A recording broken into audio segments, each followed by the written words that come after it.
હતી હંસ વાહિની આ મારી દુર્ગા દિયો ને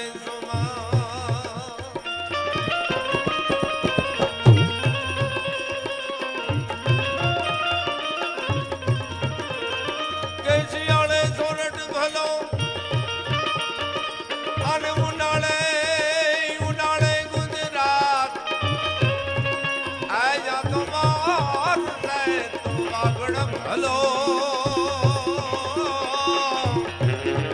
આજ મારો કાછડો બારે શિયાળે સોરઠ ભલો ઉનાળે ગુજરાત વર્ષે તો વાગડ ભલો ને કચ્છડો બારે માસ કહેવાની વાત અમારા લોકજીવનના દુહામાં જીવતી વાતોમાં આપ સૌનું શબ્દોથી સ્વાગત કરી અને આજ મારે વાત માંડવી છે પહેલા દુહા વિશેની એ વાત કરવી છે આ ગરવી ગુજરાતની ધરતી છે આ ધરતીના કોઈ પણ વિસ્તારમાં જાઓ તો એની પાસે એની પોતાની ખાસિયત છે શિયાળે સોરઠ ભલો ઉનાળે ગુજરાત વર્ષે તો વાગડ ભલો અન કચ્છડો બારે માસ કોઈ મને પૂછ્યું કે કચ્છડો બારે માસ શું કામ પણ ત્યારે હું એક વખત આફ્રિકામાં કેન્યા નાઇરોબીના પ્રવાસે ગયો ત્યારે મને જાણવા મળ્યું કે ત્યાં નાઇરોબીમાં 12 માસ કેરીઓ થાય 12 માસ શાકભાજી થાય ત્યાં કોઈ પણ પ્રકારની સીઝન નથી 12 માસે સીઝન એમ કચ્છની ધરતી એવી ધરતી છે ત્યાં 12 માસી સીઝન છે એક યુગ એવો હતો આજે પણ ત્યાં વાડીઓ એનો વિસ્તાર જોઈએ તો આપણને ખબર પડે પણ કોઈ પણ ધરતી સુખી હોય કોઈ પણ વિસ્તાર સુખી હોય એ ખબર ક્યારે પડે તો ઘણા લોકો એવું કહેતા હોય છે કે અમારું ઘર અમારા ઘરવાળા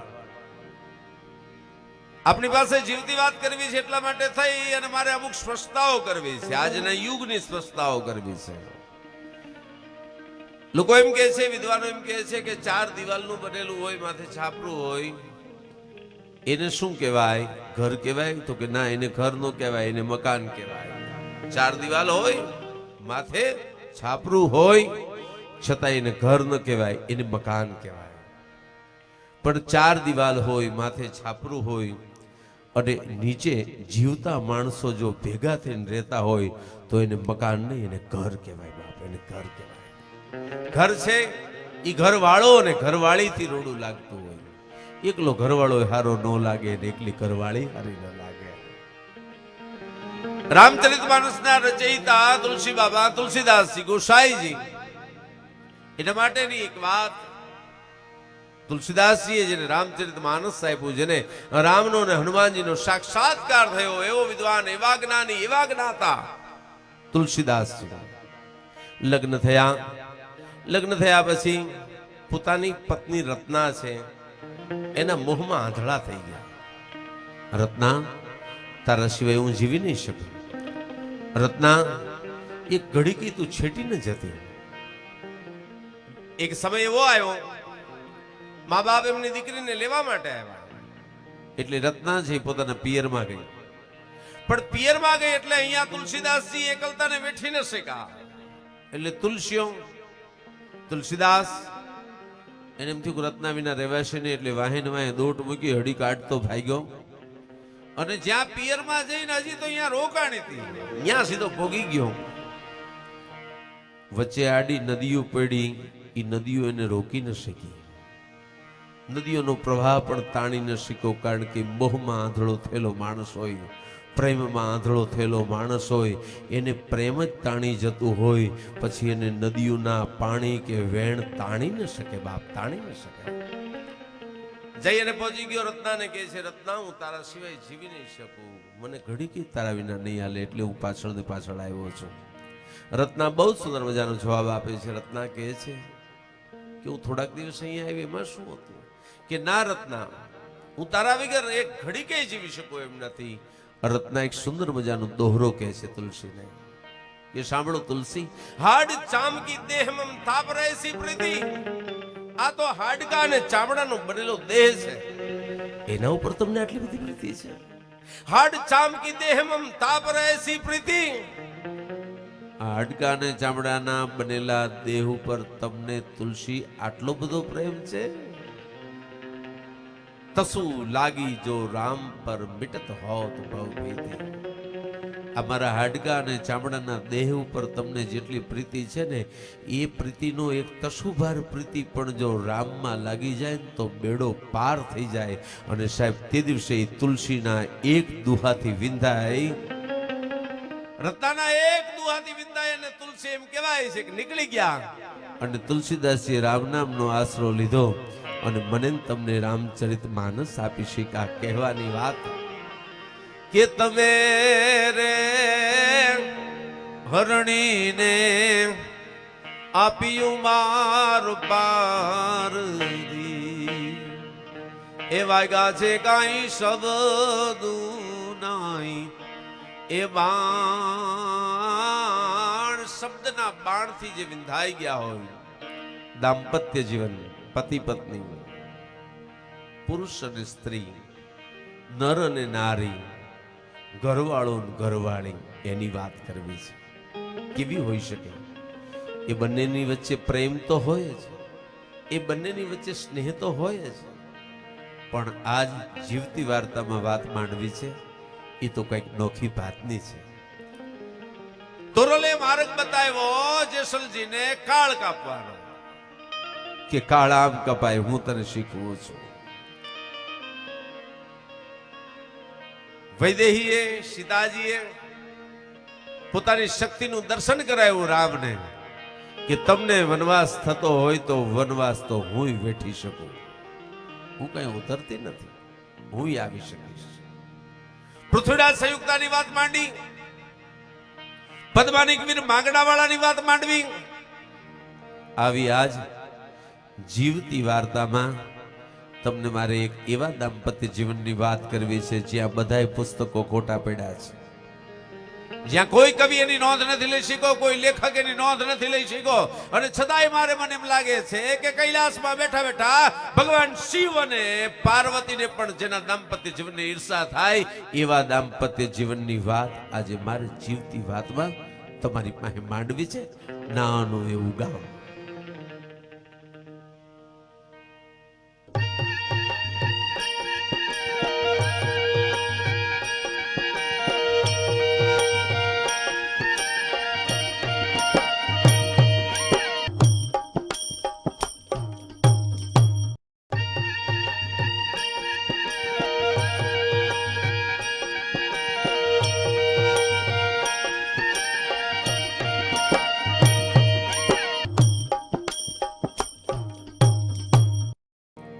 નાનું એવું ગામ. ગામની ફરતા ગઢ પણ નથી, ગામની ફરતા કિલ્લાય નથી, પણ ગામની એક દશામાં ટીકરી છે, ઢોળાવો છે. એ ઢોળની માથેથી હાયલા આવતા હોય તો ઢોરાવની માથેથી ગામ જુઓ તો ગામ કેવું લાગે? 400-500 કોયડા. પણ જાણે કે કર્મકાંડી બ્રાહ્મણો છે એને યજ્ઞશાળાઓ તૈયાર કરી હોય અને એકારે 400-500 યજ્ઞશાળાઓમાં યજ્ઞ કુંડ બનાવ્યા હોય, આવા રૂડા ઘર દેખાય છે. નાનું એવું ગામ છે. સવારનો પર ગામમાં એકાદી દરબારની ડેલી છે, ચોરો છે, રામજી મંદિર છે. ગામના પદરમાં એક નાનું એવું શિવાલય છે, તળાવનો કાંઠો છે અને તળાવના કાંઠે શિવાલયની ઓલી કો રહેલા જાઓ એટલે ઘેઘુર વડલો છે અને વડલા પરથી પછી એક કેડી પડે છે, એ કેડીના પડખે કૂબો છે. ગામ આખામાં બધાય ઘર છે પણ આ એક જ કૂબો છે. કૂબાની બહાર તૂટેલ ખાટલો નાખી અને એક જણ હૂતો છે, માથે મેલું મેલખાયું, મેલા લુગડા, આંખોમાં સીપડા વેળ્યા છે અને બીડીની શટું તાણતો તાણતો તાણતો એક દરિદ્રનો અવતાર જેને કહીએ કાંઈ એવો એક મણ તૂટેલ ખાટલાની માથે ઉતો છે. કુબાની બહાર હળવે કરીને કુબામાંથી એક બાઈ હળી કાઢતી નીકળે છે, પણ ઘેરવાળો ઘાઘરો હંકેરતી હંકેરતી હળી કાઢતી એની નજરું આજુ બાજુ ચારેય બાજુ દોડે છે, જાણે કે હણકી ઠેકતી જાતી હોય એવો તરવરાટ છે. એની આંખમાં એક ચમક છે, એના હૈયામાં એક સત છે. આવી દોડાદોડ કરવા વાળી બાઈ અને ખાટલાની માથે હોતેલો એક પુરુષ. ગામ આખું પુરુષને બાજુડા તરીકે ઓળખે છે અને બાઈ જે કુબાની બહાર નીકળી એને બાજુડી તરીકે ઓળખે છે. બાજુડો અને બાજુડી બે જણા. મારે જીવતી વાતની વાત કરવી છે, જીવતી વાર્તા કરવી છે. રામ ને સીતાની વાત કરું તો તમે શાસ્ત્રની વાત કહો. કદાચ હું જેસલ અને તોરલની વાર્તા કરું તો તમે ભક્તિ યુગની વાર્તા કહો. મારે તો તમને જીએસટીવી ના માધ્યમ દ્વારા જીવતી વાર્તાની વાત કરવી છે. આજે લગ્નમાં ખર્ચા મોટા થાય છે પણ તૂટતા વાર નથી લાગતી, ત્યારે મારે એક જીવતી વાર્તા કરવી છે. બાજુડા અને બાજુડીની વાર્તા કરવી છે. બાજુડો કાંઈ નથી કરતો અને બાજુડી સવારના પોરમાં શણનો કોથળો અને વાંસી લઈને નીકળી જાય અને બાવળની કુણી કુણી કુણી કુણી હોટીઓ છે એ હોરતી આવે ને પછી એના દાંતણ કરી અને બપોર કેડે આખા ગામમાં કોકને 2 દાંતણ, કોકને 5 દાંતણ, કોકને 25 દાંતણ, હવની જેની જે જરૂરિયાત હોય એ પ્રમાણે હવને ગામમાં દાંતણ દેતી આવે. પણ એ દાંતણ દઈ અને પછી સામે મળે શું? આખા ગામમાંથી વધુ ઘટું હવ બટકું રોટલો આપે, ટાઢી ખીચડી આપે, પણ હરખ ભેર મહેનત કરી અને કમાઈ કરવા વાળી એ ગ્રામ્ય જીવનની ગરીબ બાઈ આખા ગામમાં ઉઘરાણું કરતી ફરે. ગ્રાહણીની ડેલીએ જઈને બેહે, ઓસરીના ઘેરે થાંભલીના ટેકે બેઠેલી ઈ બાજુડી વધેલા બધાય દાંતણનો ઘા કરે. આલ્યો બા, આ બધાય તમારા હો. ગ્રહણી કે બાજુડી બધાય કે હા બા, આખા ગામમાં બધાને દઈ આવી, હવે તમારું મોટું ઘર છે તો આ બધાય તમે રાખો. બાજુડી બા, મને પાણી પાસ્યો. પિત્તળના કળશામાં પાણી ભરી અને ગ્રહણી છે પોતાના ઘરના ઓસરીના થાંભલીના ટેકે બેઠેલી ઈ બાજુડીને પાણીનો લોટો આપે. પાણી પી અને હાશ કઈ અને બાજુડી એટલું કે બા, વધેલ ઘટેલ રોટલા તો હવ આપે છે, તમારું તો ગરાસ્યું ઘર કહેવાય, તમારી તો ડેલી કહેવાય. બા, આટલા બધા દાંતણ આપ્યા છે, મને એક 2 આના આપજો ને. કે મુઈ બાજુડી, તારે 2 આના શું કરવા છે? કે બા, મારો ઘરવાળો બાજુડો રહ્યો ને એના શોખ બધા રાજા જેવા છે, તમે 2 આના દ્યો ને તો એને બીડીનું બંધાણ છે, હું એના હાટું બીડી લેતી જાઉં. 2 આના મળતા ની યાર એમ કહેવાય કે બાજુડી આખા ગામમાંથી બદલ ઘટેલ રોટલા ભેળા કરી અને ગામના ચોકમાં ઊભી રહી 2 આનાની બીડી લઈ અને દિયાથમાના ટાણે બાજુડાને ઊભો કરે. એ બાજુડા ઊભો થા. હાલ જલ્દી વાળું કરી લઈ અને તૂટેલ ખાટલાની માથે દિયાથમાના ટાણે બાજુડો બાજુડી બે વાળું કરવા બહેન હામાં એકબીજાને હરખથી ખવડાવતા હોય. એ બાજુડી તું ખાજે, એ બાજુડા તું ખાજે, હામાં એકબીજાને તાણ કરતા હોય. એવા ટાણે કદાચ વિમાન લઈ અને આભા મંડળમાં કદાચ સ્વયં વિષ્ણુ, નારાયણ અને લક્ષ્મી ભૂલા પડે અને આ નીચે દ્રશ્ય જોવે તો નિહાકો મૂકે કે અરે રે, અમે બે કોઈ દી આમ ખાવાનો બેઠા હો. સ્વયં લક્ષ્મી અને નારાયણ ને પણ જેને આ દાંપત્ય જીવનની ઈર્ષા આવે એમ ભેળા બેહી અને ગામમાંથી બધેલ ઘટેલ રોટલા ખાતા વાળું કરી અને પછી તો કહેવાય છે કે બાજુડો બીડીઓની શટું મારતો બેઠો હોય, પણ બાજુડો બેઠો છે કે રાજા ભોજનો અવતાર બેઠો છે. ઈ નો એવા ઠાઠથી બેહવા વાળો બાજુડો આમ કરતા દિવસની માથે રાતની માથે દિવસ જાય છે. બાજુડો બાજુડી આવું જેને કહેવાય દેવોને પણ દોહલું છે એવું દાંપત્ય જીવન જીવે છે. અને એ દાંપત્ય જીવનમાં બે એકબીજાની હારોહાર રહી, એક હૈયું તો બીજો શ્વાસ, બીજો શ્વાસ તો એક હૈયું, આમ બે દાંપત્ય જીવન બાજુડો ને બાજુડી જીવે છે.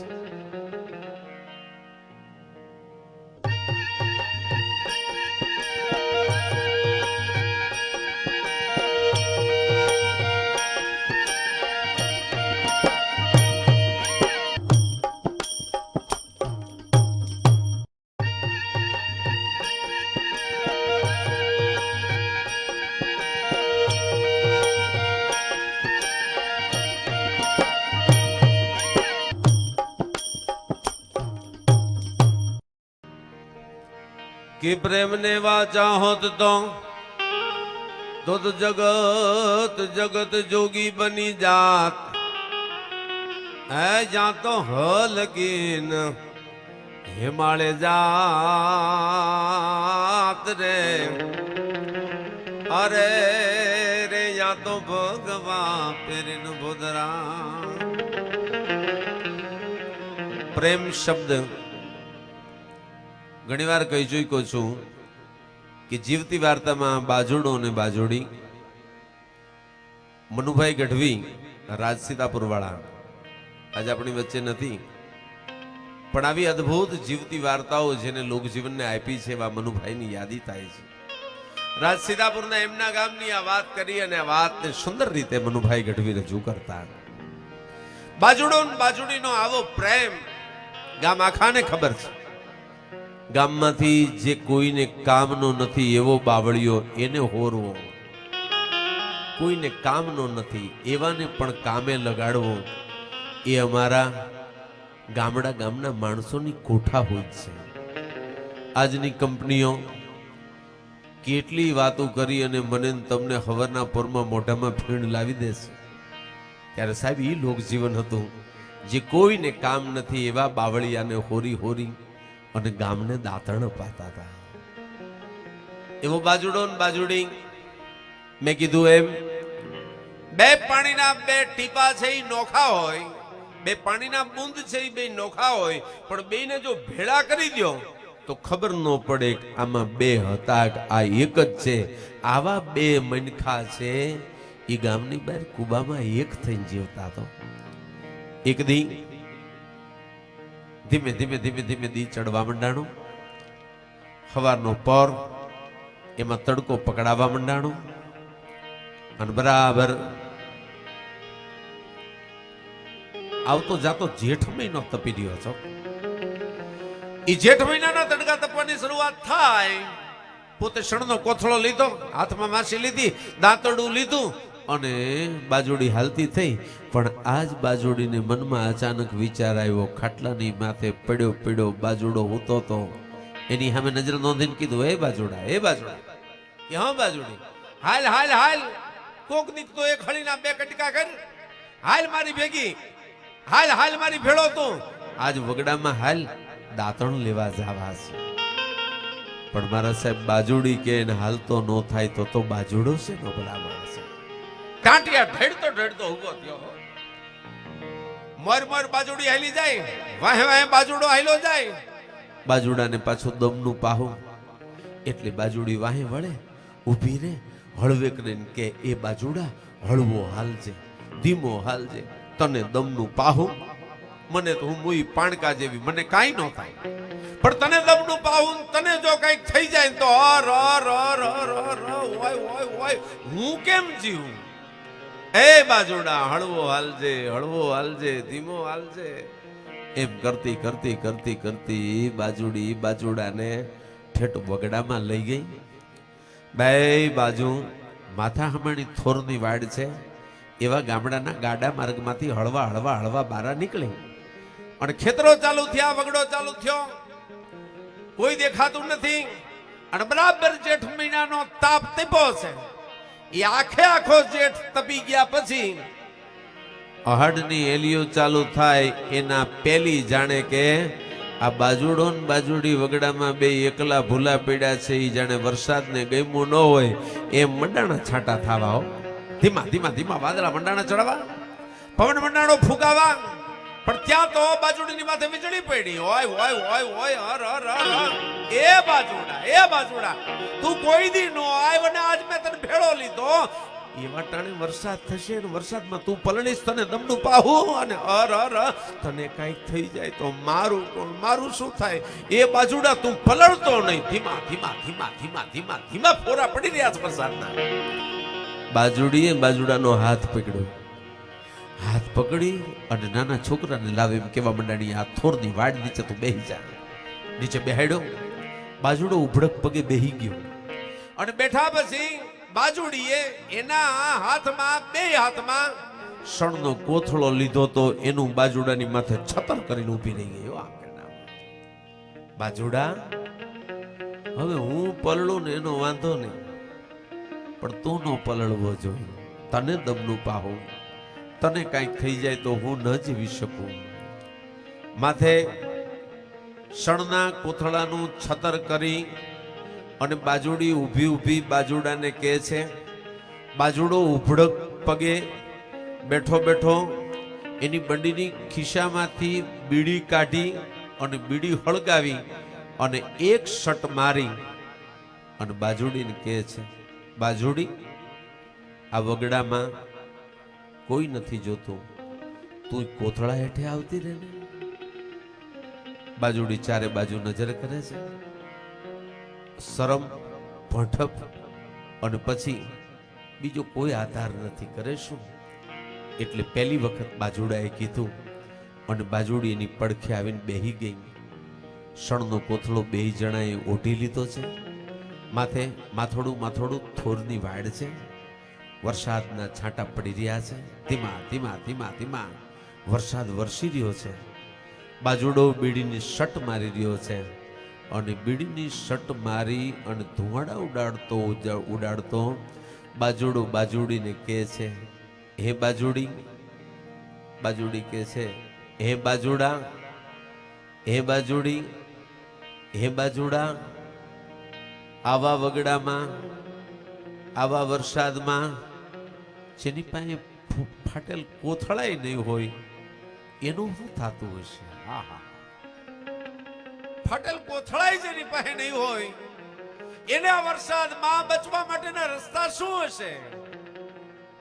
જીવતી વાર્તામાં બાજુડી અને બાજુડાને હું વંદન કરું છું.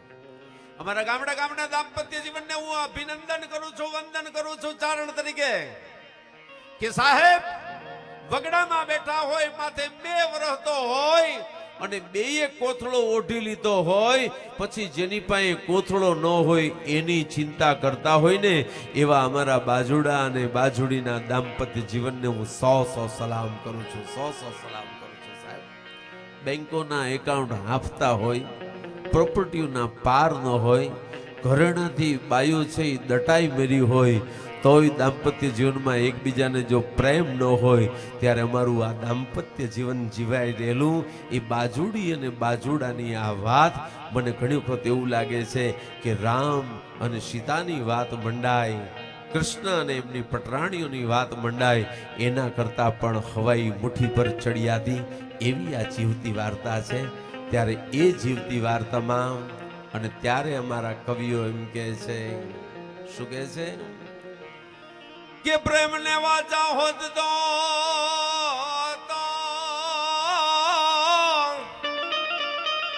જગત જોગી બની જાત, એ જાતો હો લેકિન હિમાલય જાત રે, એ જાતો ભગવાઈ પેરીન ભુદરા. બાજુડા અને બાજુડીની આ સુંદર મજાની જીવતી વાર્તા કરી છે. ત્યારે આપ પણ દાંપત્ય જીવનમાં આવા કોઈ પ્રસંગોને જાણતા હોય તો અમારે સુધી મોકલજો બાપ.